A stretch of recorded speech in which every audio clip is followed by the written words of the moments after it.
오늘 우리에게 주시는 하나님의 말씀은 갈라디아서 3장 26절에서 4장 7절 말씀입니다.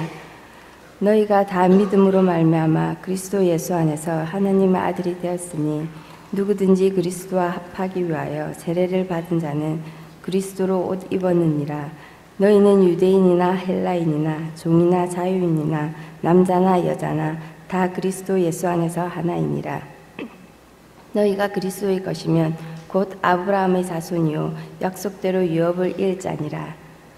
내가 또 말하노니 유업을 잃을 자가 모든 것의 주인이나 어렸을 동안에는 종과 다름이 없어서 그 아버지가 정한 데까지 후견인과 청지기 아래에 있나니 이와 같이 우리도 어렸을 때에 이 세상의 초등 학문 아래에 있어서 종노릇하였더니 때가 참에 하나님이 그 아들을 보내사 여자에게서 나게 하시고 율법 아래에 나게 하신 것은 율법 아래에 있는 자들을 속량하시고 우리로 아들의 명분을 얻게 하려 하심이라.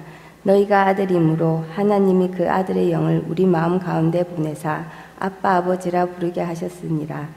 그러므로 내가 이 후로는 종이 아니요 아들이니 아들이면 하나님으로 말미암아 유업을 받을 자니라.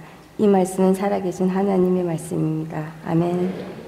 지금 복음의 진리 계속 설교 시리즈로 말씀 받고 있습니다. 8번째 시간으로 입양과 유업에 대해서 말씀을 좀 나누도록 하겠습니다.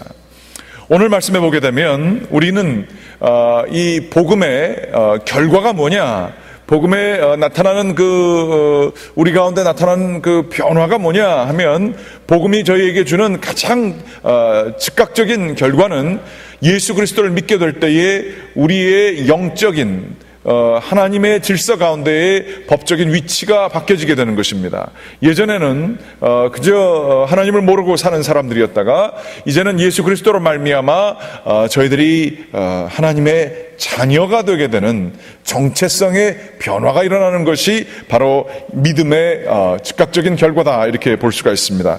오늘 성경 말씀 갈라디아서 3장 26절에 보게 되면 믿음으로 말미암아 그리스도 예수 안에서 하나님의 아들이 되었으니 이렇게 쓰여져 있습니다. 꼭 남자만 의미하는 것이 아닙니다. 오늘 말씀을 잠깐 나누겠지만 이 아들을 하나님과 우리와의 관계를 묘사하기 위해서 쓸 때에 아들을 쓴 것은 여성을 중요시하지 않는 과거의 그 어떤 사회 문화적인 배경이 있기도 하지만, 무엇보다 과거의 전리에 있어서 아버지와 아들, 특별히 입양된 아들에게 주어지는 유업, 기업, 재산의 상속, 이런 것을 설명하기 위해서 이렇게 아들을 쓰게 되었던 것임을 볼 수가 있습니다. 그렇지만 여기에서 여자를 제외하는 그러한 것이 아니므로 그렇게 여러분께서 잘 벌써 이미 아시리라 믿으면서 말씀을 전합니다. 보게 되면 세례를 받게 될 때에 우리는 그리스도와 합해지게 되고 우리는 그리스도로 옷 입는다, 성경은 이야기하고 있습니다. 이 그리스 로마 세계에는요, 입양의 경우가 조금 우리와 매우 유사하지만 굉장히 즉각적인 효력을 발휘하고 우리가 생각하는 것보다 훨씬 더 깊은 의미에서의 입양의 그 결과들이 있었습니다. 뭐냐 하면 아들이 없는 사람이 아들을 입양하는 경우에 법적인 문건에 사인을 했는지 어떻게 했는지 모르지만 동의를 하게 되면 그 법적인 문건에 동의를 하는 그 순간 그 아들이 어린아이인 경우도 있지만 좀 나이가 든 사람인 경우도 입양을 했다고 그렇게 합니다. 그랬을 때에 그 아들을, 나이가 든 사람을 입양하게 될 때 그 아들이 가지고 있었던 빚을 아버지의 재산으로 다 탕감하는 것이 입양의 과정이었다고 그래요. 그래서 그 아들이 빚이 많은 아들이었다고 한다면 아버지가 그걸 다 그 즉시 아버지의 재산으로 그 입양된 아들의 재산을 다 갚아주는 그런 일이 있게 되었던 것이죠.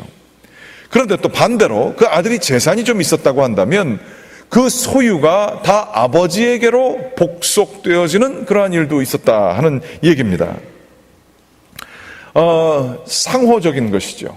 다 아버지에게로 들어가는 거예요. 그것은 단지 법적으로 나는 입양되었다. 그렇지만 소유는 각각 따로 갖는다라고 하는 요즘의 입양과는 전혀 다른 개념이죠. 그리고 우리는 입양을 어린아이만 하기 때문에 이게 좀 이해가 안 되지만 그 당시에는 나이가 많은 그러한 사람들도 정말 그 사람을 사랑하는 경우에 입양하는 경우들이 있었다는 것이죠.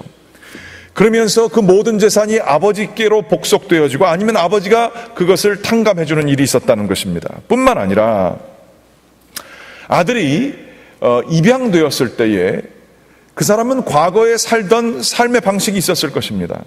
그런데 아버지에게 입양되는 순간 아버지의 규율을 따라 살도록 명령을 받습니다. 그래서 과거의 생활들을 버리고 그 아버지가 사는 원칙대로 그 아들은 살아야 했던 것이죠. 그런데 이 아들이 밖에 나가서 사고를 쳤다든지 문제를 일으켰다든지 이렇게 되면 아버지가 전적으로 모든 것을 또한 무한 책임을 지게 되는 그러한 책임 부분도 아버지가 갖게 되었다는 것입니다. 다시 말하자면 상호 책임, 상호 지위가 상호적인 의무가 있었다는 얘기죠. 그런데 이 아버지가 돌아가시게 되면 아버지의 받은 모든 재산을 입양된 그 아들이 하나인 경우에는 다 갖게 되는 일이 있었다라고 역사가 기록하고 있습니다. 성경이 이 문화 속에서 쓰여졌기 때문에 오늘 저희들이 이야기하는 예수 안에서 하나님의 아들로서 입양되었다라고 하는 이 이야기가 의미하는 바가 이겁니다. 우리가 잘 알고 있지만 우리가 세상에 살면서 죄가 있어요. 하나님 앞에 지은 죄가 있습니다. 그리고 우리의 잘못이 있습니다. 그런데 믿음으로 하나님과 우리가 연결되어지는 그 순간 우리는 죄를 탕감받습니다. 죄의 용서가 이루어지는 것이죠. 그렇지만 동시에 저희가 가지고 있는 모든 것들, 소유물들이 저희 것이 아님을 고백합니다. 하나님께서 이 모든 것을 주셨고 허락하셨음을 고백하면서 그 생각을 바꾸게 되는 일들이 있죠. 그것의 하나의 표현이 11조고 헌금을 내는 것입니다. 두 번째로 우리가 과거에 살던 문화에 젖어 있는 경우가 많이 있죠. 그러면서 여기 나옵니다만 28절에 유대인으로서의 법칙이 있고 헬라인은 헬라인으로서의 법칙이 있고 종이나 자유인이나 남자나 여자나 다 지켜야 될 규율들이 있는 것이죠. 그런데 그 규율들을 다 버리고 세상의 사회적인 위치를 다 버리고 이제 세례를 받고 믿음으로 하나님의 자녀가 되게 될 때에 우리는 그리스도로 옷 입는다 이렇게 표현을 하고 있어요. 나 자신의 정체성은 이제 그리스도가 되는 것이죠. 그러면서 우리는 그저 주님이 원하시는 것을 따라서 하는 규율을 따르게 되는 것이죠. 그러나 동시에 좀 전에 말씀드린 것처럼 우리가 잘못할 수도 있어요. 우리가 하나님의 이름에 손해를 끼치는 경우가 있을 수도 있어요. 우리가 또 뭔가 우리 가운데에서 손해를 보는 일들을 할 수가 있어요. 그런데 그때에 우리는 아버지 된 하나님께서 그 모든 것들을 책임져 주심을 아는 거죠. 내가 잘못했지만, 그리고 하나님에게 손해를 입히는 그런 일들도 있지만 하나님께서는 선하셔서 모든 것을 나를 통하여 합력하여 선을 이루시는 하나님의 은혜가 있다는 것을 알게 되는 것, 이것이 입양이라고 할 때에 나타나는 의미다. 과거의 문화적인 전통 가운데 이렇게 숨겨진 의미가 여기에 있다라고 볼 수가 있는 것입니다. 오늘 저희들이 좀 집중해서 보고자 하는 것은 이것입니다. 갈라디아서 4장 4절서부터 말씀을 좀 같이 읽게 되기를 원합니다. 갈라디아서 4장 4절서부터 6절 말씀을 같이 한번 좀 읽어 보시겠습니다. 시작. 때가 참에 하나님이 그 아들을 보내사 여자에게서 나게 하시고 율법 아래에 나게 하신 것은 율법 아래 우리로 아들의 명분을 얻게 하려 하심이라. 너희가 아들이므로 하나님이 그 아들의 영을 우리 마음 가운데 보내사 아빠 아버지라 부르게 하셨느니라. 아멘. 여기 보시게 되면 삼위일체 하나님께서 어떻게 작동하시는가에 대한 이야기가 이 짧은 구절에 나타나 있습니다. 아버지 하나님께서는 그 아들을 대리인으로, 에이전트로 세상에 보내십니다. 하나님께서 이렇게 보내시는 거죠. 이게 굉장히 중요해요. 예수님께서도 우리를 세상에 보내신다고요. 그런 것처럼 하나님이 우리를, 아들을 세상에 보내십니다. 보낸 장소는 어디냐? 여인에게서 나게 하시고, 여자에게서 나게 하시고, 율법 아래, 즉 세상으로 보내주시는 것입니다. 이 세상으로 예수님을 보내주시는 것은 외부적인 사건, 객관적인 사건이에요. 그래서 우리에게 주시는, 예수님께서 주시는 그 보내심을 받은 자의 사명이 뭐냐면, 그를 믿는 자는 모두가 예수 그리스도의 공로로 말미암아 아들이 되게 되는 일이 있게 되는 거죠.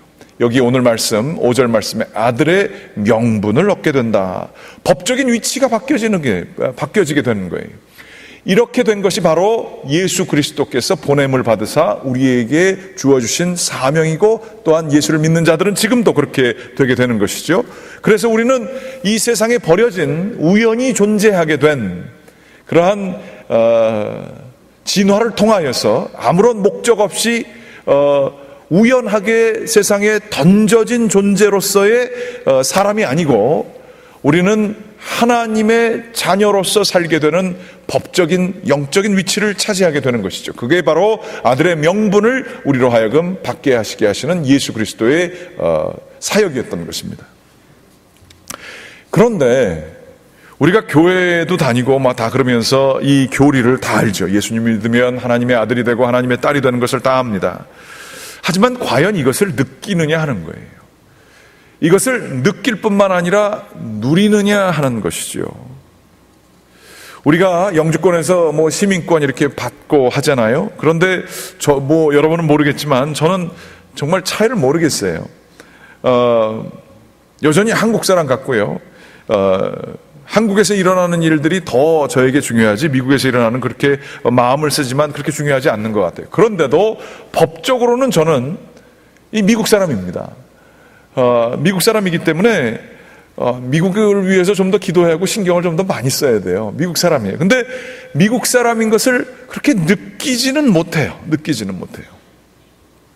마찬가지로 신앙생활 오래 하고 예수님을 믿는다 하지만 하나님의 자녀됨을 느끼지 못할 수 있어요. 느끼지 못하게 될 때 나타나는 것은 무엇이냐? 능력이 안 생겨요. 하나님의 자녀로서 할 수 있는 많은 것들이 있고, 하나님께서 저희를 통해서 하시고자 하는 것들이 많이 있어요. 놀라운 그 영적인 속사람이 강건해지는 것도 있어요. 그런데 그것을 느끼지 못하고 머리로만, 혹은 그 카드로만 있는 거로만, 나는 갈보리 교인이다 이런 거로만 있게 되면 아무런 소용이 없죠.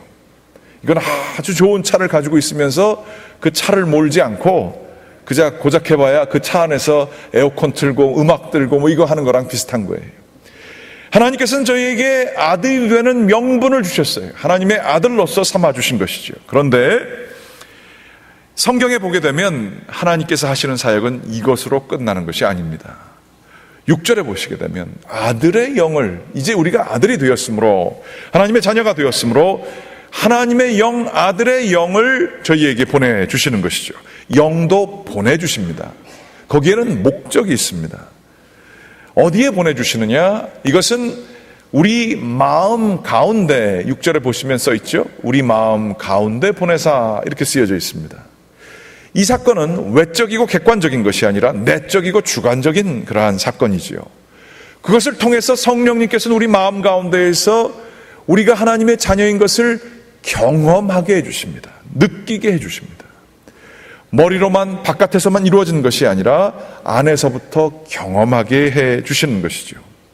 그래서 우리들이 어떤 상황 속에서라도 아빠, 아버지라 부르게 되는 것이죠.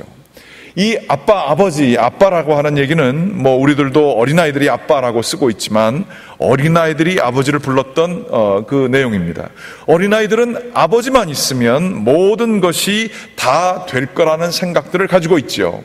그러면서 아버지에게 전적으로 의지하는 그 어린아이가 부르는 그 이름, 그 아버지를 부르는 호칭이 아빠인 것이죠. 하나님을 이렇게 어린아이의 용어로 부르는 종교는 기독교밖에 없습니다. 하나님에게 이렇게까지 의지하는 정도의, 그리고 이렇게까지 굉장히 긴밀한 관계의 호칭을 부르는 것은 기독교밖에 없어요. 이 하나님께서 우리를 자녀로 불러주신 것의 특권 중에 특권이 이렇게 온전히 의지할 수 있음을 드러내는 내용이 아빠라고 하는 것이죠. 이렇게 아들 되신 성자 하나님, 그리고 성령 하나님께서는 외부적인 객관적인 것을 통해 법적인 위치를 바꿔주시고, 우리는 내적으로 성령님을 통하여 그 하나님의 자녀됨을 경험할 수 있게 하는 것입니다.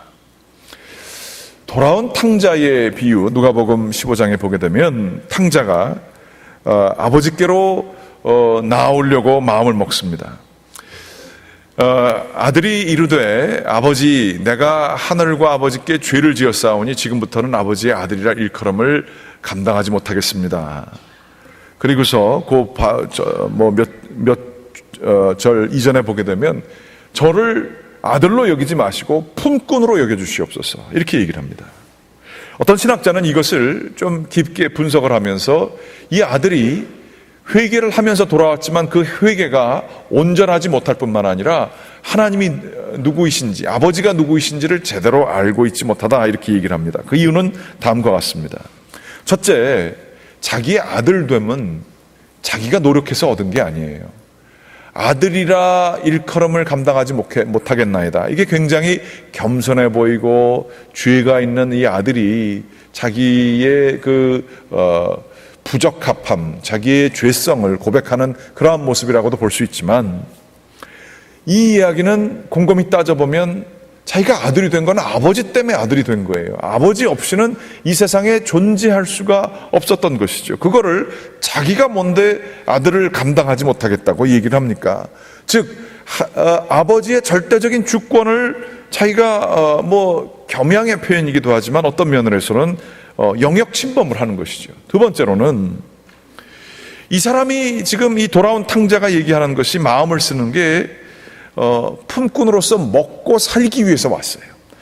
돼지우리에서 혼자 살면서 버려진 존재로서 품꾼들은, 우리 아버지 집에서는 아무리 흉년이 들어도 거기 품꾼들은 먹고는 사는데, 난 지금 여기서 먹지도 못하고 그 아버지의 아들인데 이러고 있으니까 품꾼으로서 먹고 살기 위해서만이라도 가자, 이렇게 해서 들어오거든요.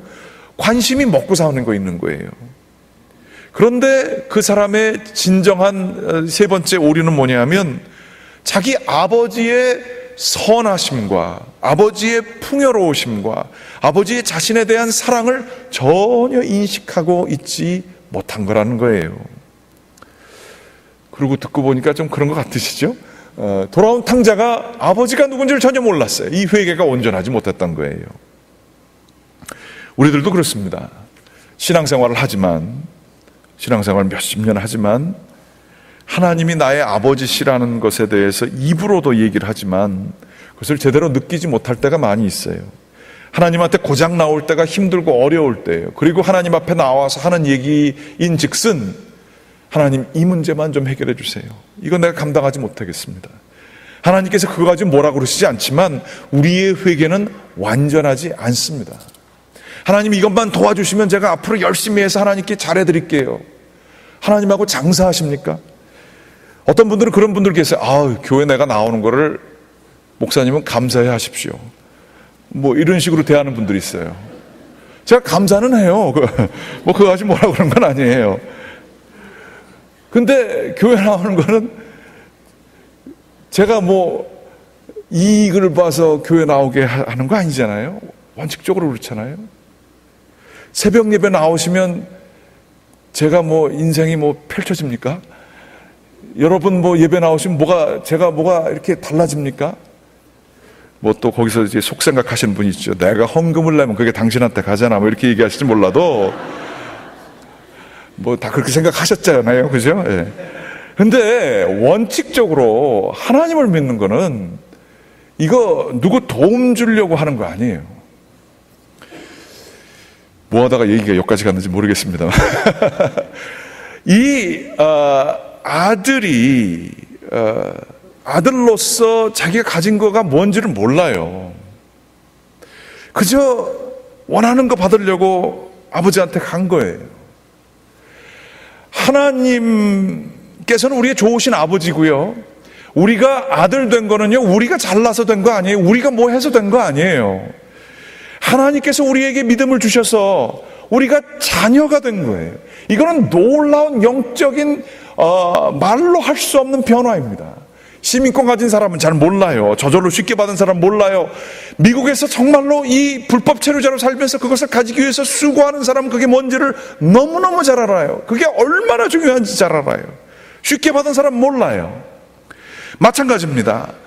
영적으로 아버지 없는 사람처럼 사는 사람들의 그 두려움과 불안함에 대해서는 우리가 신앙 가진 사람 잘 모를 때가 있어요. 그리고 당연하게 여길 때가 있어요. 제가 은평천사원이라고요, 어렸을 때 중학교 때 갔던 기억이 납니다. 갔는데요, 애들하고 잘 놀다가 떠날 때가 되니까 애들이 막 울기 시작하는 거예요. 그래서 왜 이렇게 울지? 그러면서 가지 말라고 애들이 그냥 붙드는 거예요. 너무 할 정도로. 그래서 다 나중에 오겠다라고 얘기하는데도 계속 우는 거예요. 분리불안 정서입니다. 부모가 없으니까, 사랑을 지속적으로 못 받으니까 이 아이들에게는 조금이라도 누가 잘해주면 그게 또 언제 뺏길까봐 늘 두려운 거예요. 그래서 누가 나한테 잘해줬다가 이 사람 또 가네 그러면 막 그 과거의 사건까지 다 해가지고 경기가 일어나는 거예요. 너무 안 됐더라고요. 우리들도 그렇습니다. 하나님을 아바 아버지로 부르는 게 얼마나 큰 축복인지 몰라요. 어떤 상황이 있더라도 주님께서 다 나를 받아주시고 의지할 분이 되시고 이런 분이 있다는 게 얼마나 감사한지 몰라요. 그렇기 때문에 우리는 이 아버지와의 관계를 누리기만 하면 정말 두려움으로부터, 불안으로부터 자유해 줄 수 있죠. 이게 신앙이 주는 축복 중에 축복입니다. 그런데 우리는 그런 걸 너무 쉽게 생각해요. 그리고서는 고작 하나님 앞에서 나와서 하는 게 요거 좀 해주세요, 이것만 해결해 주세요. 그때는 열심히 기도해요. 돌아온 탕자와 같은 거예요. 그런데 기억할 게 있습니다. 우리가 그렇게 기도할 수 있는 것도 하나님께서 예수 그리스도를 보내주셔서 우리가 자녀되게 하신 하나님의 전적인 주권 때문에 가능했던 것이고요. 두 번째로는 하나님은 고작 우리에게 품꾼으로서의 싹을 주시기 위해서 우리에게 믿음을 주신 게 아닙니다. 하나님은 우리에게 주신 것은 엄청난 하나님 나라라고 하는 유업을 주실 것이고요, 그것은 믿는 모든 사람에게 주어진 우리의 모든 축복인 것을 여러분 믿으시기 바랍니다. 그리고 하나님은 선하신 분이세요. 선하시고 사랑이 풍부하신 분이세요. 여러분 결코 버리지 않습니다. 그게 아버지가 우리를 입양할 때의 약속이었던 것입니다. 좋은 예인지 모르겠지만 어떤 분에게서 들은 얘기입니다. 어떤 아버지가 아들에게 기업을 물려주려고 하는데요, 사위가 있었답니다. 사위는 굉장히 능력이 있고 공부도 많이 했고 하기도 한 친구이고 거기에는 사리 분별력도 바라서 사람들이 리더십을 인정해주는 사람이었다라고 합니다. 이 장인어른에 대한 예의도 굉장히 바라서 참 좋은 사람이다. 그런데 그 사위에게 기업을 물려주려고 하는데 왠지 마음이 불편하더라는 거예요. 근데 자기 아들하고 또 비교를 해보니까 아들은 공부도 많이 못했고 약간 철이 없고 그리고 자기 성격 닮아가지고 성격도 좀 있고, 그리고 자기한테 버르장마리도 없이 대할 때가 참 많이 있던 거죠. 그러면서 이 사위하고 너무 비교가 됐던 거예요. 그러면서 누구한테 줘야 되나 이렇게 고민을 했다는 것입니다. 그런데 어느 날 아들하고 단둘이서 짜장면을 드시러 가셨다는 얘기입니다. 짜장면을 먹고 아버지가 좀 남겼는데 그 아들이 물어보더랍니다. 아버지 다 드셨어요? 그러더니 그냥 허락도 받지도 않고 그 짜장면 그릇을 갖다가 아버지 먹던 것을 마구마구 먹더래요. 아버지가 하도 기가 막혀서 야 이 녀석아, 돈이 없냐 뭐가 없냐, 새로 시켜서 먹든지 하지 왜 지저분하게 내가 먹던 걸 먹냐. 그랬더니 그 아들이 아버지 뭐 어때요? 아버지 드시던 건데. 그러면서 얼굴도 쳐다보지 않고 계속 먹더래요. 그러면서 그 아버지 마음에는 아주 신기한 마음이 들더랍니다. 그때 후계자를 이 아들로 정해야 되겠다 싶었는데 그 이유는 이 녀석이면 되겠구나. 자신이 그 안에 있고 그 아들이 자기 안에 있는 걸 느꼈다는 거예요. 그 아이가 못나고 때로는 옳고 그름을 잘 모를 때도 있고 능력이 없는 것 같지만 자기의 모습이 거기가 있어서 그렇게 밉지 않더래요. 그리고 더 중요한 것은 자기가 기업을 하고 뭐 이런 걸 하면서 잘한 것도 있겠지만 잘 못한 것도 있을 거 아니에요. 그 살아온 사람의 눈에 보면. 그러면서 뭐 구조조정 하겠느니 뭐 이런 거 하겠느니라고 그러면서 그 선임자하고 자기를 또 이렇게 구별하면서 나갈 거 아니에요. 그런데 이 아들 녀석은, 내 짜장면까지 먹는 이 녀석은 그런 것 때문에 문제될 것 같지 않더라는 거예요. 그래서 그 기업이 그래서 잘 됐는지 안 됐는지 모르겠어요. 그런데 그 아버지의 마음이 그렇다는 거예요. 자기도 그 아들을 보면서 정죄하고 싶지 않을 것이고, 또 아들도 아버지가 남긴 뭐 선한 것도 있지만 안 좋은 것도 그렇게 정죄하며 옳고 그름으로 대하지 않을 것을 느꼈다는 것이죠. 사람 관계도 그렇지 않습니까? 예의 있고 능력 있고 옳고 그른 건 늘 사리 분별 바르고 그런 사람 아무리 옆에 있지만 그 사람이 내 사람이고 내가 모든 것을 다 털어놓을 수 있는 사람이 되기까지는 그게 깊은 신뢰가 있어야 되지, 그게 없으면 안 되잖아요. 그렇지만 삶을 나눠왔고 같이 싸우기도 했고 뭐 이런 여러 가지가 있지만 그 사람의 약점도 알고 그 사람도 나의 약점을 알고 다 있지만 깊은 신뢰가 있는 사이면 그 사람하고는 같이 갈 수 있습니다. 약속을 할 수도 있고요. 바로 하나님과 우리 아들 된 저희의 관계도 이와 매우 유사합니다. 하나님께서는 우리의 잘잘못을 우리가 잘하기를 원하시지요. 하나님 앞에서 하나님 뜻을 행하기를 원하시지만 죄를 지었다 할지라도, 우리가 하나님께 실망을 해 드리는 일이 있다 할지라도 하나님은 아버지시기 때문에 하나님께서는 우리를 끝까지 정죄하시지 않습니다. 하나님은 사랑해 주십니다. 우리도 마찬가지로 때로는 이 길을 가면서 하나님 이게 뭐예요 도대체? 옳고 그름을 가지고 내 삶을 보면서 내가 이렇게 했는데 큰 아들과 같은 것이지요. 난 아버지 옆에서 그렇게 열심히 수고를 했건만 아버지는 나에게 한 번도 파티를 베풀어 준 적이 없는데 어떻게 저 친구에게는 저렇게 잘해 주십니까? 라고 하며 아버지를 옳고 그름으로 재단을 합니다. 은혜를 모르는 거죠. 그런 것처럼 우리들도 하나님과 더불어 율법적으로 나아가게 되며 정말 모범생으로만 뭐 이렇게 살면서 하나님의 성령님을 통한 하나님의 그 사랑의 터치를 경험하지 못하게 되면, 율법적인 신앙생활을 하게 되면 하나님과의 살아있는 관계가 없게 돼요. 거기에 뭐가 문제가 있는 줄 아세요? 삶 속에 우리 가운데 이해할 수 없는 고통이 있을 때가 있어요. 내가 왜 여기까지 오게 됐지?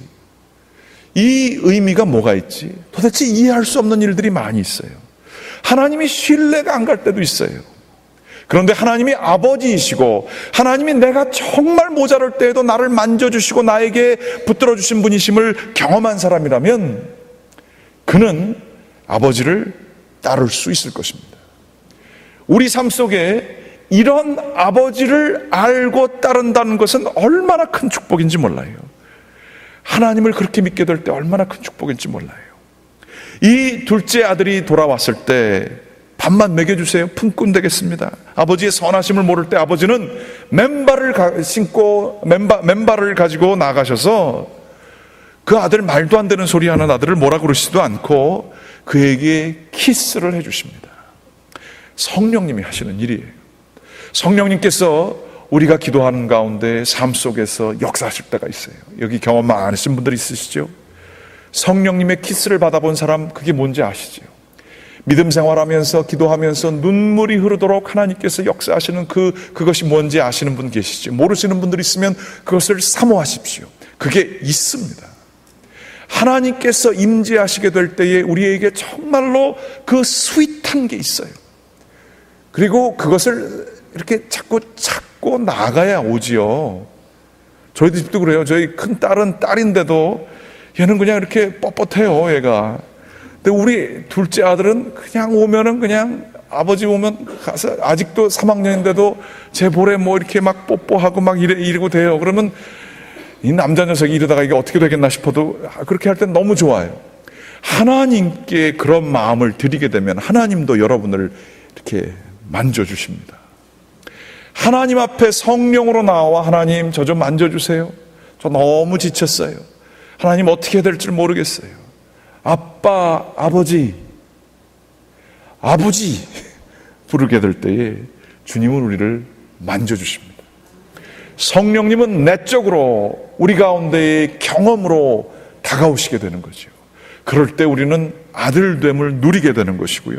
그것을 누리게 될 때에 이해할 수 없는 일들이 있지만 견뎌나갈 수 있습니다. 혹은 우리에게 큰 도전이 있지만 그 도전들 때문에 주눅들고 하나님 이게 뭐예요? 도대체 이거 어떻게 내가 감당해야 돼요? 불안하고 불편하고 짜증나는 것들을 이겨낼 수 있습니다. 두려워하는 것들을 다 물리치고 하나님께서 계시니까 뭐 하나님이 선하시고 은혜로우신 분이 내가 경험하시는 분이 계시기 때문에 라고 하며 이 복음의 결과로 맺어진 아들됨을 누리고 능력으로 살아갈 수가 있어요. 성령님을 사모하십시오. 성령님을 간구하십시오. 제발 기도 좀 한번 해보실래요? 집에서도 일을 시작하기 전에 기도로 한번 해보시겠어요? 성령님을 사모하시겠어요? 로마서 말씀에 이런 말씀이 있습니다. 오늘 말씀에 평행되는 구절이죠. 너희는 다시 같이 한번 읽어보시겠습니다. 시작. 너희는 다시 무서워하는 종의 영을 받지 아니하고 양자의 영을 받았으므로 우리가 아빠 아버지라 부르짖느니라. 아멘. 하나님께서는 예수 그리스도를 세례를 주실 때요, 그 예수를 세례를 받는 것을 보시고 너는 내 사랑하는 아들이라 내가 너를 기뻐하노라. 그렇게 아들을 사랑하셨어요. 내가 너 때문에 기뻐 죽겠다 이러셨어요. 그런데 그 아들됨을 저희에게도 예수님께서 주셨다는 거예요. 하나님은 여러분이 하나님께로 나오게 될 때마다 그렇게 얘기하실 거예요. 내 사랑하는 딸아, 내 사랑하는 아들아, 내가 너 때문에 기쁘다. 오늘도 나한테 인사하는구나, 나한테 기대는구나, 나하고 허그하는구나, 그래 나도 너에게 허그해 주마. 그러면 하나님께서는 기뻐해 주세요. 이거를 느끼게 되면, 이것을 경험하게 되면 성령님께서 나 가운데에 내적으로, 경험적으로, 주관적으로 확증을 주시게 되면 그게 능력이 됩니다. 그거 자체가 유업이 됩니다. 그러면서 거기서부터 능력을 발휘할 수 있는 거예요. 많은 일을 할 수 있습니다. 그러면서 힘들고 어려운 상황 속에서 이해가 되지 않는 상황이라도 하나님께서 이 상황을 허락하셨다고 한다면 거기에는 이유가 있을 것이다. 이것이 나의 십자가일 수도 있다. 이것이 나를 성숙시켜 주시는 기회일 수도 있다. 하나님이 결코 나에게 일부러 고생하도록 말도 안 되는 것을 주실 분이 아니시다 라고 하며 인생을 바라보게 되면 거기서부터 능력이 나타납니다. 자원하는 심령이 생기고요, 기쁨이 생기고요, 이 일들 하나님께서 주셨지만 하나님께서 나를 지켜주셔서 끝까지 잘 감당하게 해줄 줄 믿습니다. 이 신뢰가 성령님을 통한 하나님의 아들됨, 복음의 내적인 확신을 통해서 이루어 주시는 줄 여러분들 믿으시기 바라겠습니다. 이걸 누리는 저와 여러분들 되시길 주님의 이름으로 간절히 기원합니다. 기도하시겠습니다. 하나님 감사합니다. 주님께서 저희들을 주님의 자녀로 삼아주셨습니다. 이 놀라운 우주적인 사건 저희가 받았음에도 불구하고 감동 없이 지낼 때가 많았습니다. 성령님 원하옵고 기도를 드리오니 저희 마음속에 임하여 주시어서 저희의 아버지 되신 주님을 감사히 여기고 느끼고 새 힘을 얻고 소생하는 영혼 될 수 있도록 인도하여 주시옵소서. 주여, 믿는 자에게 하나님께서 결코 버리시지 않을 것이며 합력하여 선을 이루시는 하나님의 은혜가 있음을 믿습니다. 저희들 붙들어 주시옵소서. 예수 그리스도의 이름으로 기도드렸습니다. 아멘. 다 같이 일어나서 찬송 280